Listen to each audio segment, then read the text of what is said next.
Live A, vamos começar a semana com live e com alergia.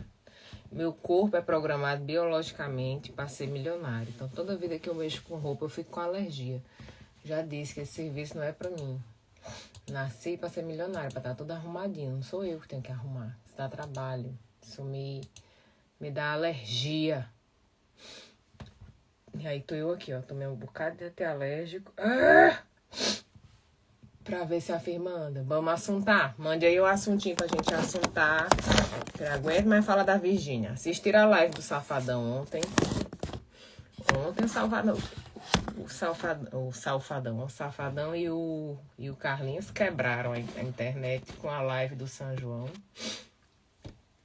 E o melhor... Cara, eu achei tão engraçado que Virgínia estava nessa live. Mas Virgínia não ornava com o ambiente de jeito nenhum.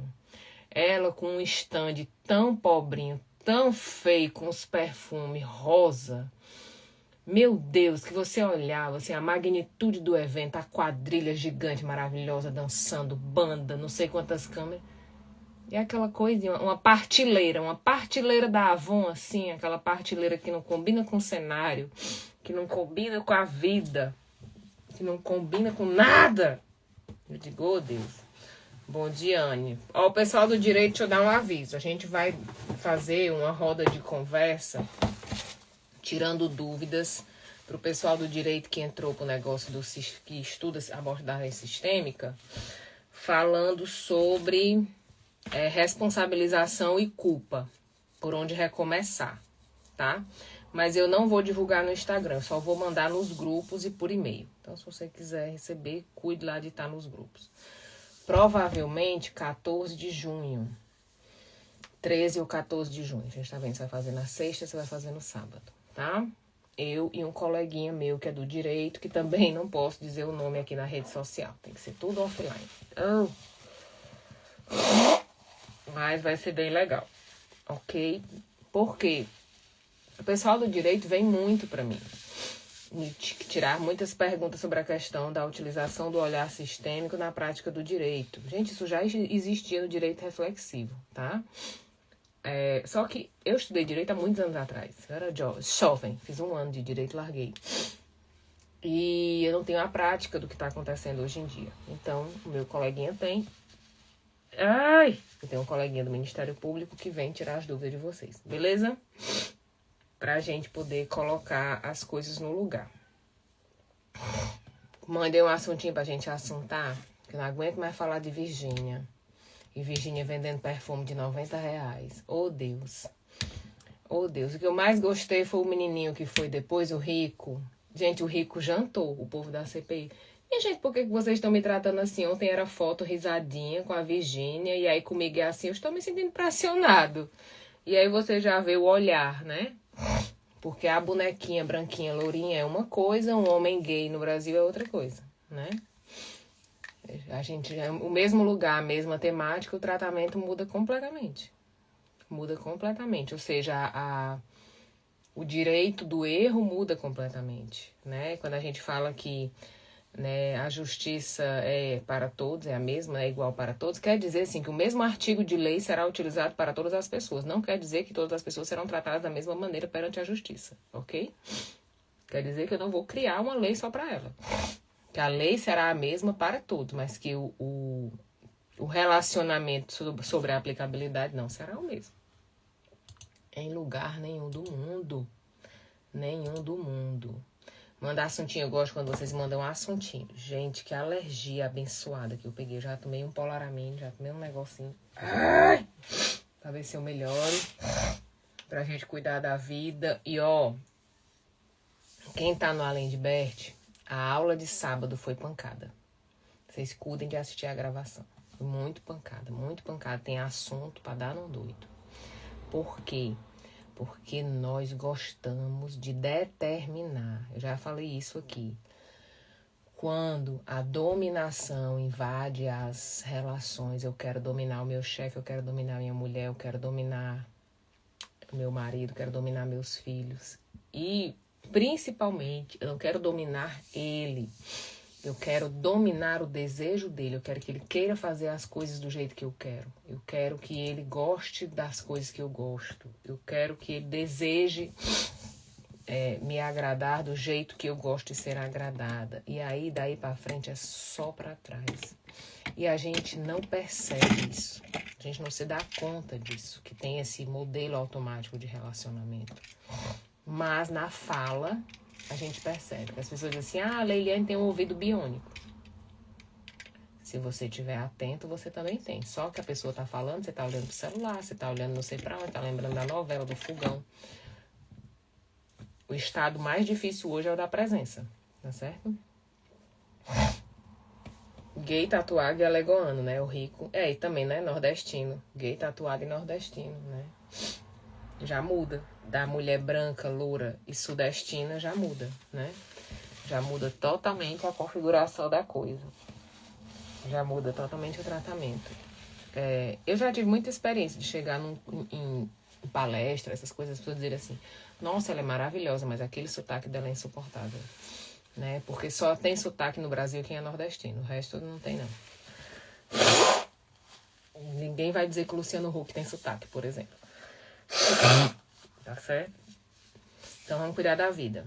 Tô aqui organizando o Pandora. O Pandora esse ano é diferente, é maior, mais sangue no olho, tá? A gente vai puxar muito para a questão da ideia e do produto, e não só para isso. Eu mapeei alguns perfis, né, de pessoas que não vendem.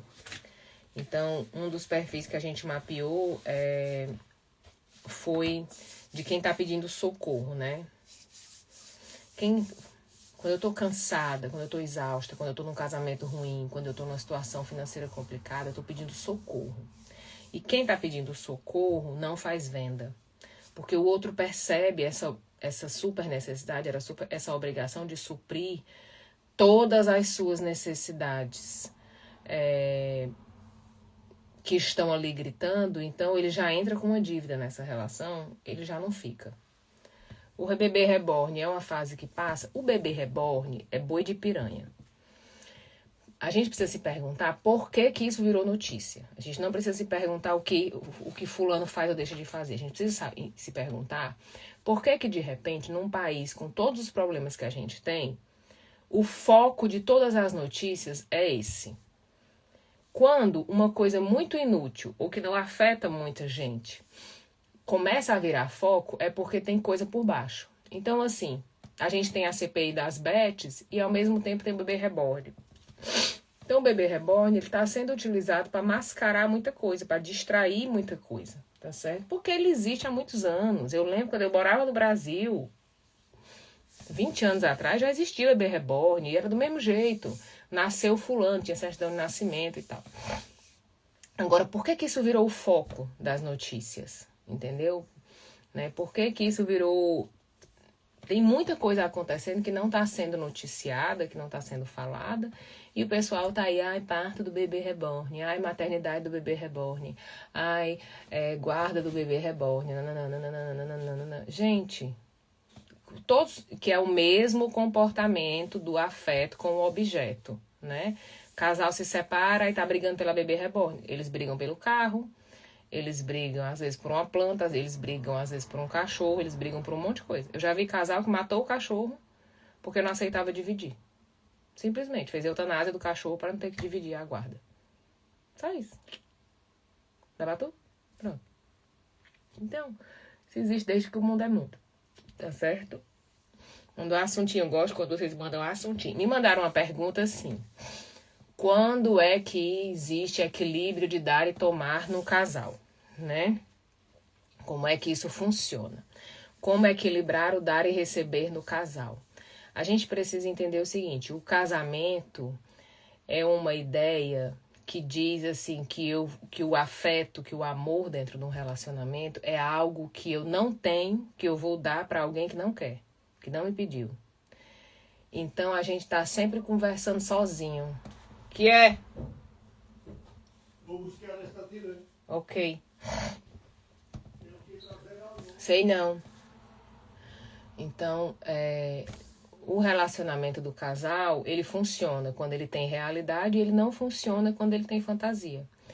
A maioria dos casais está na fantasia. Eu quero que ele adivinhe o que eu gosto, eu quero que ele adivinhe que eu quero flores, porque se eu disser que eu tenho se eu disser que eu gosto de flores, se eu tiver que dizer que eu gosto de flores, eu já não quero. Né? Ele tem que adivinhar que eu estou cansada, ele tem que adivinhar que isso, que aquilo, aquilo outro. E isso acontece muito nessa história da fantasia e de dar para o outro o que ele não pediu, principalmente na parte das mulheres, que elas começam a fazer tudo. É a mulher equilibradora de prato. Ela começa a fazer tudo. Ela cuida da casa, do filho, das finanças, ela organiza a viagem, ela faz tudo. A tarefa dele é existir. É comer, dormir e reclamar. Pronto. E de repente ela cansa, porque isso mata qualquer pessoa, né? Isso destrói, isso cansa. Então, quando ela cansa, ela começa a chorar de desespero, ela entra numa crise de estafa e começa a dizer para ele um monte de coisa. Ai, você não entende, você não vê, o famoso cansaço mental das relações e etc. Leiliane, mas ele tinha a obrigação de perceber, talvez, a gente precisa também entender que não só no relacionamento, você vai ter, todo mundo aqui vai ter um amiguinho, que quando a gente viajava para casa de praia, ele passava por cima do lixo e não pegava o lixo no chão. Ou ele dizia assim, ninguém me disse nada. Você tem um coleguinha no trabalho que instala uma coisa nova, bota uma placa enorme e ele não vê. Aí, quando você vai perguntar para ele por que ele não está fazendo aquilo, ele faz, não, mas ninguém me disse nada. Então, existem pessoas que só funcionam por instrução, certo? Eu preciso de uma instrução direta. Geralmente, essa pessoa que precisa de instrução direta, ela casa com o equilibrador do prato, aquele que quer fazer tudo por todo mundo 24 horas, que é o super servidor, né? Aquele a linguagem de amor é o servir, né? E tá sempre servindo e fazendo coisas. O que acontece? Esse daqui uma hora cansa, fica indignado com a inércia desse daqui, chama de vagabundo, de preguiçoso, de desligado, de desinteressado, pessoa que não me ama e etc. Mas eu preciso entender se ele tá entendendo o que tá acontecendo. Chegou nele essa realidade? Ele é uma pessoa que tem aprendizado geográfico, ele só aprende por instrução. Ele tem esse nível de percepção. Porque eu tenho mania de medir o mundo por mim. Eu digo assim, mas na minha casa deu certo, né? Ou para mim funciona assim. Ok, e para o outro como é que funciona? Então o equilíbrio no casamento acontece quando eu admito que o outro não sou eu. Quando eu entendo que o outro não sou eu, que o jeito que ele pensa, que o jeito que ele age, o jeito que ele se organiza, o jeito que ele se equilibra é diferente do meu. E que muitas vezes eu dou o que eu não tenho para alguém que não me pediu. E depois eu cobro dele algo que ele não tem para me dar e que ele não disse que ia me dar. Então, de novo, eu estou conversando sozinho. E aí eu vou me emaranhando nessas fantasias misturadas e não chego em lugar nenhum. Em nenhum relacionamento. Se eu tiver esse perfil, eu não vou conseguir trabalhar em equipe, eu não vou ter um bom casamento, eu não vou ter amigos de longa data. Porque eu estou sempre nessa história do amor, da ilusão. Que, né, como eu disse antes, eu vou dar para o outro o que eu não tenho e que ele não me pediu. Mas que vai ser o tema geral da nossa conversa. Manda aí um assuntinho pra gente assuntar. Ninguém vai falar mal da mãe hoje, não, gente. Eu acho tão bom quando vocês falam mal da mãe, eu fico feliz. Fico feliz. Quando vocês falam mal da mãe, quando vocês falam mal do pai, né? A gente trabalhou no sábado as questões do abuso intrafamiliar, como é complicado, como é complexo, né? A estrutura da denúncia, como é difícil para a família reconhecer o outro como abusador, como é difícil para a menina, que ela tem que, né, que o pai que era herói, que era amigo, vira abusador e ela tem um amor pelo aquele cara ainda, porque é o amor que ela trouxe desde criança, né, desde que ela nasceu, e de repente aquele amor precisa virar ódio, precisa virar punição, e ela ainda é uma criança no meio de tudo isso. Então é muito louco. Muita coisa, muita poeira debaixo desse tapete. Muita poeira debaixo desse tapete. Trabalhar com terapia parece muito bonito. Parece muito romântico. Vou cuidar de pessoas. Né? Eu tenho um propósito. Eu conto ou vocês contam? Deixa o cliente abrir a boca para ver o tamanho do buraco. Mas não tudo existe. Muito mais fácil trabalhar com TI, trabalhar com banco. Muito mais fácil. Você tem que ter estômago. Você tem que ter muito estômago para trabalhar com pessoas, tá? Para fazer negócios grandes. A vida do adulto não é um jogo de cérebro, é um jogo de estômago. A vida do adulto é o quanto ele consegue digerir. Criança come papinha, danoninho, adulto com feijoada. Tá? Você pode ser a pessoa mais inteligente do mundo. As pessoas dizem assim, mulher, mas não se dá com ninguém. Meu Deus, é um gênio, mas não tem quem aguente. E você pode nem ser tão capacitado assim intelectualmente, mas você é uma pessoa fácil de lidar, você é uma pessoa harmônica, você é uma pessoa dinâmica. E você vai muito mais na frente, vai andar muito mais para frente do que o gênio chatinho. Porque nós somos seres sociais, né? Nós somos seres gregários. Não existe como a gente se isolar, né? Não existe como adquirir independência. Se eu tiver dinheiro, eu sou independente? Não. Não, você não vai plantar seu trigo, você não vai recolher o trigo, você não vai moer para fazer o pão, entendeu? Você não vai produzir sua própria energia elétrica. Tudo. A outra tem que ter um pior. A pessoa começa uma frase pior ainda, já começou, né? Vamos guardar o réu primário. Quando a cidade toda julga e condena o pai, a mãe, tudo é mentira, mas o prejuízo já está posto para toda a família. A barbárie, né? A gente precisa entender que a humanidade tem sede de barbárie, tá? Então, antigamente a gente tinha os coliseus, né? Coliseu em Roma, aqui na Espanha ainda tem tourada, né? O pessoal bate muito na tourada. Nós, no Nordeste, temos a vaquejada, as brigas de galo, as brigas de cachorro. O ser humano ele tem essa pulsão da sede da barbárie, de ver o sangue, de destruir o outro. Não estou dizendo que seja certo, não estou dizendo que tenha que apoiar esses esportes. Eu acho cada um deles absurdo. Aqui, quando eu tinha que assistir tourada no restaurante, me dava um nervoso. Mas o ser humano tem essa sede, né? E aí, quando eu tenho a oportunidade de botar essa sede para fora, acontece isso, linchamento público, né? E quando o inimigo, quando o elemento é inimigo comum, a comunidade vira exército, né? E o exército sai para eliminar, sai para destruir. Entendeu? É mais ou menos por aí que a banda toca.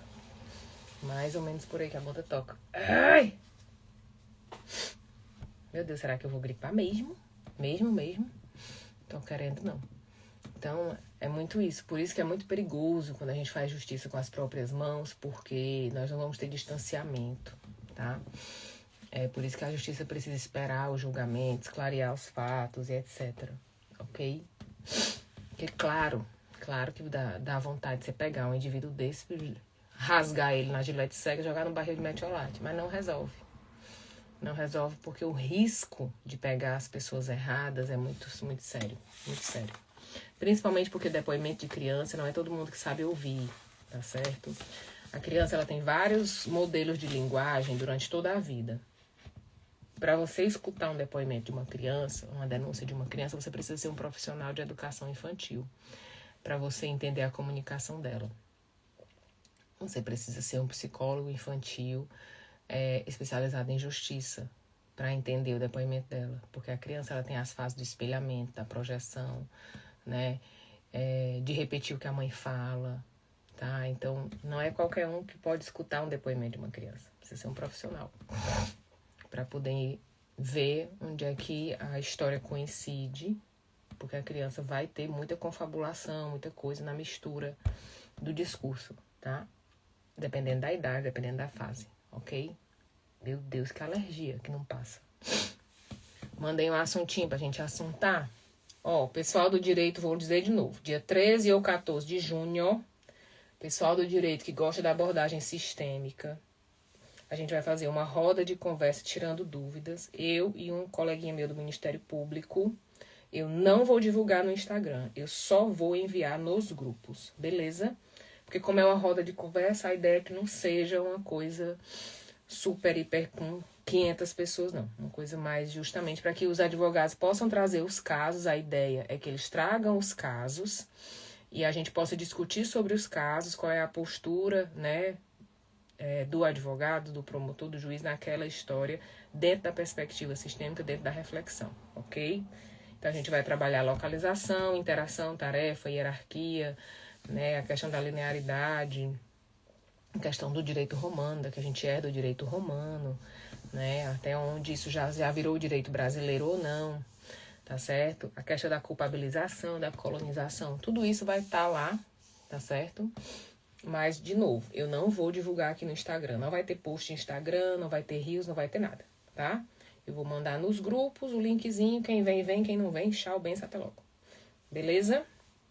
Porque a ideia é essa. Porque muita gente me pergunta sobre coisas do direito e eu não estou na prática do direito, não estou no campo, né, de atuação do direito. Meu campo de atuação é a terapia. E assim, nada mais parecido e diferente do que um atendimento jurídico e um atendimento terapêutico. Parecido por quê? Parecido porque nós somos as pessoas que somos procuradas quando o cliente não tem mais força para lidar com aquilo. Então, o cara vai para a terapia, no meu caso, vai para a constelação, ou vai para a justiça quando ele não tem mais força para lidar com aquilo. Quando ele já esgotou, ele está no reset, certo? Então, isso está em comum. O que é diferente? É que o operador do direito vai operar a lei dentro daquela dor. Eu vou operar qual lei vai atender a tua necessidade. E eu, profissional de terapia, vou trabalhar as questões familiares e as dores e as lealdades, etc, etc. Para onde é que esses dois se juntam? Eles se juntam para evitar que o cara do direito fale o que eles falam muito, que é agora eu comprei a briga. Esse caso aqui eu faço até de graça. Ou seja, ele tem a migração. Ou ele entender que muitos clientes meus de direito, eles ganham a causa e perdem o cliente. Porque eles são experts nisso, eles sabem muito bem o que estão fazendo. Mas eles perdem o cliente porque não conseguem entender nas entrelinhas do que o cliente diz o que ele realmente quer. Qual é a demanda, para onde é que aquilo vai. Né? Então, quando a gente trabalha a perspectiva sistêmica, a gente vai entender qual é a fase que ele está. Ele está na fase da vingança, ele está na fase de viver o processo. Existe cliente que o processo não pode terminar. Não pode. Não pode. Ele precisa ainda de tempo. Tem cliente que o processo precisa terminar porque ele já está colapsando, ele já não suporta mais. Né? E tem cliente que ele não quer muitas coisas que ele tem direito. Muitas coisas que ele tem direito. Né? E tem diferença quando a relação é de casal, quando a relação é de negócios, é de trabalho, né? Quando são irmãos que são sócios, o que é que eles querem preservar, o que é que eles querem abrir mão. Então, a doutora Luciana, que é uma amiga minha, ela disse uma coisa muito séria. Homem e mulher se divorciam, pai e filha não. Então, quando o homem se torna pai da esposa, ou a mulher se torna filha do marido, ou a mulher se torna mãe do marido, o divórcio não alcança as necessidades desse casal, nem é possível, né? Porque antes deles assinarem o divórcio, eles precisam voltar para o lugar de adultos, de casados, né? Mais ou menos por aí que a banda toca, né? Ela diz, eu acho fantástica essa frase dela, quando ela diz que homem e mulher se casam e se separam, pai e filho não, né?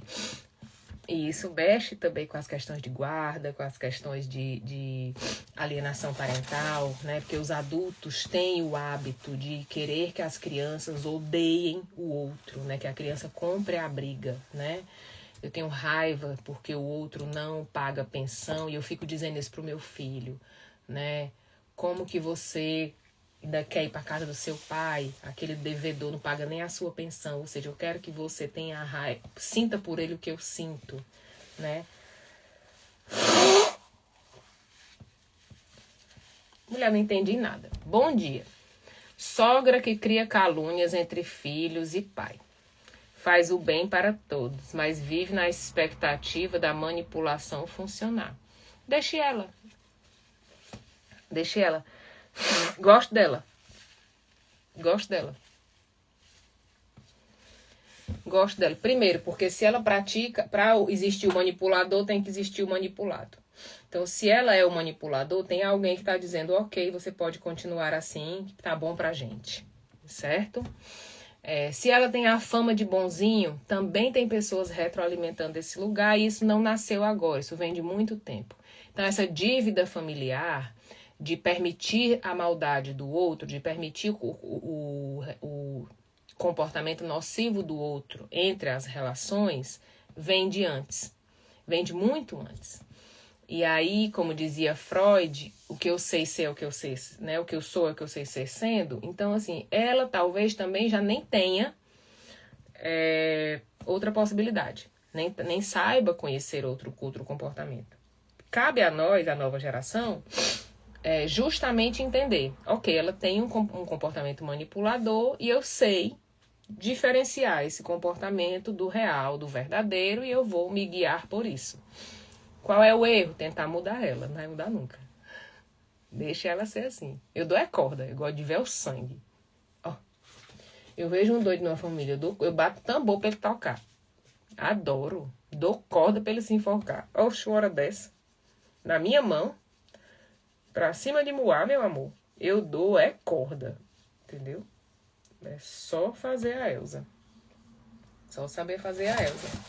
Né? Gosta dela. Gosta dela. Pois é.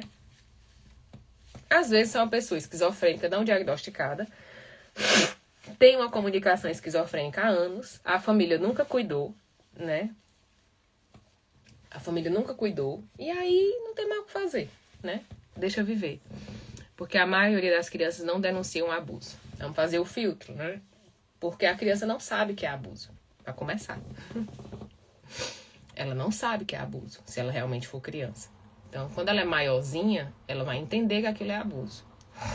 Mas até ela entender que aquilo é abuso, ela passar pela fase que ela se culpa, que ela acha que ela colaborava, que ela gostava, que não sei o quê, que não sei o quê, que não sei o quê, ela precisa de uma boa estrutura de outras pessoas que vão apoiá-la. E lembra que o abusador familiar, ele primeiro seduz os adultos, para depois seduzir a criança. Então, muitas vezes a criança sabe que se ela denunciar, não vai servir para nada. Não vai dar em nada. Todo mundo vai gostar muito mais do abusador do que dela. Então, para ela nem vale a pena. Ela já passou a humilhação, ela já passou a violência. Para que ela vai passar mais coisa? Então, às vezes, para a criança não vale a pena. Às vezes, ela tenta denunciar e é silenciada. Às vezes ela se apaixona pelo abusador, ela tem uma esperança que é o abuso por encantamento, que é quando ele diz que um dia vai casar com ela, que um dia ela vai entender e tal, e ela alimenta isso. Eu já atendi uma cliente de 50 e tantos anos, que ela, casada há 20 e tanto, com os filhos já adultos, e ela continuava apaixonada pelo abusador, né? E ele continuava solteiro, porque ele continuava abusador. Então ele nunca se casou com nenhuma mulher, que a mulher adulta não é o que ele quer, né? E ela dizia assim, ele até hoje está esperando por mim. Eu sei, mas é porque eu não tenho força de me separar para ficar com ele. Eu queria que ele tivesse casado, que aí tinha passado isso em mim. Por quê? Porque assim como você compra os desejos da sua infância hoje, né? Se você vai você vai na Disney porque a sua criança sonhava de ir na Disney. Você adora o Mickey e compra uma caneca do Mickey porque a sua criança amava o Mickey. Assim como você continua alimentando os desejos e fantasias da sua criança, ela também continua, só que as dela envolvem um crime, entende? As dela envolvem uma coisa muito pesada, mas que ela não tem distanciamento para entender. Ela simplesmente tem um congelamento que ela não entende que aquilo era abuso, ela não entende que aquilo era violência, ela entende que aquilo era o amor deles dois. Porque ele conseguiu realmente convencer ela dessa forma, né? Então é muito complicado. Questões de abuso a gente precisa estudar, que o buraco é mais embaixo, tá certo? Porque senão a gente começa a culpabilizar a vítima, né? Mas ela devia ter denunciado, mas ela devia ter feito isso, devia ter feito aquilo. Mas ela isso, ela aquilo outro, né? Começa a exigir da vítima comportamentos como se fosse fácil. E não é de forma alguma. Até porque ela não tem distanciamento, ela está dentro da lama, né? Teoria do mercado de peixe. Você passa no mercado, perto do mercado de peixe, é podre. Mas se você ficar meia hora lá dentro, você já nem sente, você já está de boa, né? Então ela está inserida no mercado de peixe, então ela não toca mais nesse lugar, entendeu? Vai dar certo. E deixa eu ir embora, que eu vou ali tomar outro remédio para minha alergia. Cheiro!